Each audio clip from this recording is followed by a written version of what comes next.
Enemy Front is something I should have loved. I really should have. It's a return to World War II video games. We haven't had one in a very long time, at least a good one. So when I saw this game being made from the last couple years, from all the trailers, all the gameplay demos, I was really excited. It looked like it could have been good, but nope. We ended up with not only a mediocre product, but a bad one. The story for Enemy Front actually starts off very interesting because you're not playing as a soldier or you're not part of a platoon or whatever like most World War II games. No, in this game you're actually playing a war correspondent named Robert Hawkins. So that's actually pretty interesting. You're not playing a soldier, you're playing just a guy that like, hey, look at the war, that sucks. And then he gets thrown into the war, of course. But of course he doesn't stay just a war correspondent the entire time. It would be kind of boring if all you did was hold a camera and go, whoa, look at that war, isn't that crazy? No, of course you get a gun and you start leading, well not leading, but you're fighting for the resistance in France when of course the Nazis are trying to take it over, and it's actually just following him as he pretty much retells stories of his past and, you know, what he had to do to help the resistance, really. I mean, that's really the story. There's a lot of cliche things in there. It's kind of generic. I mean, even if it's kind of unique for World War II games, it's still very generic when you think of stories from other things like movies and even books. It's very generic, and it's not really all that interesting. It is at first, but it doesn't get interesting throughout the rest of the story at all. And I'm going to tell you straight up, the game does not get any better from here on out. The story is probably the best thing in this game, even if it is very generic. At least it's kind of interesting at first.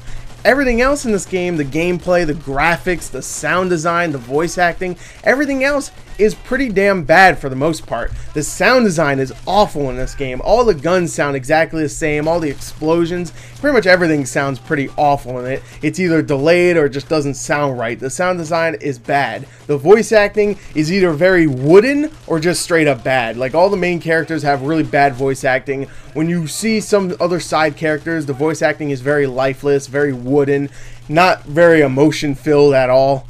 Which is strange considering it's a World War II game. You should have a little bit of emotion in a game about a world war. I mean, come on. And yeah, just the voice acting is terrible. The sound design is bad. The graphics, oh my god, the graphics in this game are truly awful. Now, I actually did play this game on PC and Xbox 360, and I can say that the PC graphics aren't that bad, actually. They actually look decent. The texturing is really well done. All the little lighting effects and stuff, the animations, they look way better on the PC. But for some reason, on 360 at least, they look so bad. The effects in this game are awful. The explosions, the gunfire, the texturing, it takes a while to load, and even when it loads, it looks like a load, let me tell you that.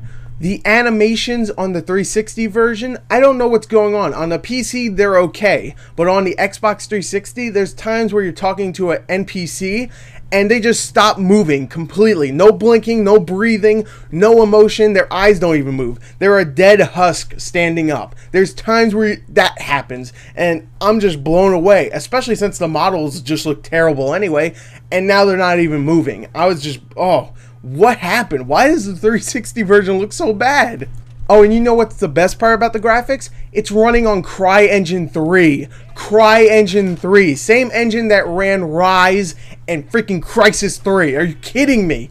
This looks awful. There's times where you're 10 feet away from a tree and the leaves start disappearing. This game can't even handle leaves on a freaking...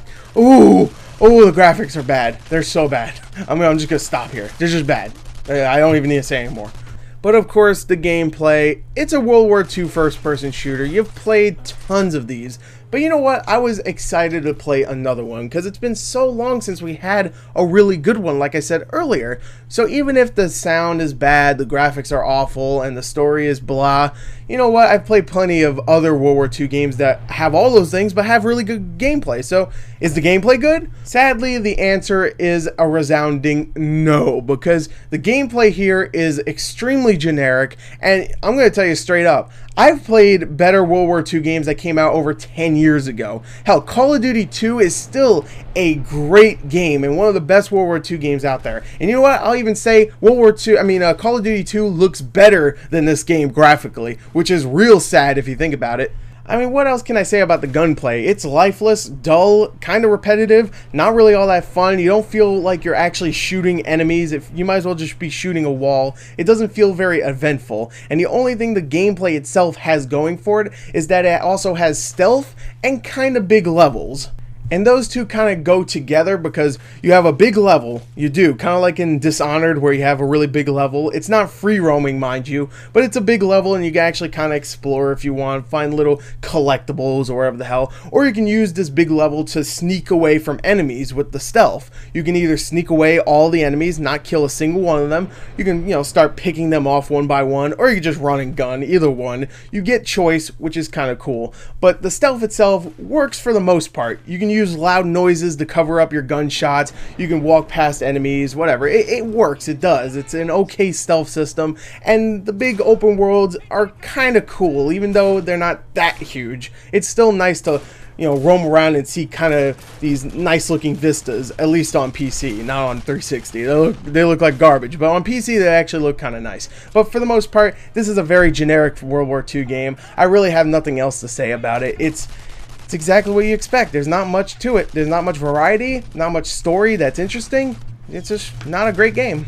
I almost forgot, there's even a multiplayer mode in this game, which is of course competitive. It's pretty much like a Call of Duty, except it just doesn't run well on consoles. On PC, I couldn't even get it to work, so I couldn't even try it on PC, but on consoles, I could barely find people, and when I did, it was extremely laggy, very generic, just like the single player campaign. It wasn't great at all either. So you know what, let's get on to the positives and negatives and end this review, because I'm getting depressed. The positives. The PC visuals are actually pretty decent for the most part. And the stealth and the level design is actually very well done for the most part. The negatives. The gunplay is pretty damn generic. The console graphics are awful, truly terrible looking. Oh my god, that's CryEngine 3? Ew. The voice acting and the sound design are both bad, pretty much equally. The story is wasted potential, and the multiplayer is unplayable on consoles, and when it is playable, it's pretty bad. But overall, even if it looks better on PC, it's still not a great game, especially on consoles. I mean, the bad graphics don't help at all, especially since it lags all the time, even in single player. I'd even mention that. That should have been a negative too. You know what? I'm going to add it right now. There you go. So, yeah, this is just not a great game. Definitely don't try it. Just don't even rent it. It's not a great game at all. There you go. There's my review for Enemy Front. I hope you enjoyed it. Thank you and goodbye.